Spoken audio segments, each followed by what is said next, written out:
A controversial Alabama court ruling says that frozen embryos are children without exception. And today, the state's largest medical center says it is pausing in vitro fertilization treatments as it researches the possible legal backlash of that decision.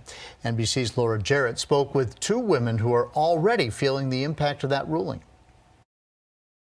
Outcry in Alabama, the state's largest hospital stopping all IVF procedures, fearing a lawsuit after a controversial court ruling has patients angry and confused. My rage knows no bounds. The University of Alabama at Birmingham announcing it's pausing all IVF treatments, saying it's saddened as it evaluates the potential that our patients and physicians could be prosecuted criminally or face punitive damages for following the standard of care. Abby Crane, a patient at UAB, has frozen embryos she wanted to use soon. I don't know what's next. I don't know if I need to be calling an out-of-state doctor. Not knowing is scary. That uncertainty, the result of an unprecedented ruling from the Alabama Supreme Court last week, finding people can be sued for destroying frozen embryos. The court concluding embryos on ice are no different than babies in the womb. Fertility clinics and doctors across Alabama now in legal jeopardy as frozen embryos with genetic abnormalities are routinely discarded as part of IVF before implantation, part of a process to help patients avoid miscarriages or other complications.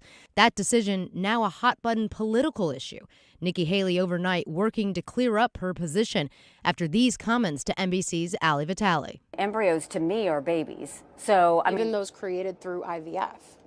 I had artificial insemination. That's how I had my son. But when you talk about an embryo, you are talking about, to me, that's a life. Haley later saying overnight, I didn't say that I agreed with the Alabama ruling. Our goal is to always do what the parents want with their embryo. It is theirs. While back in Birmingham, couples now feeling the effects.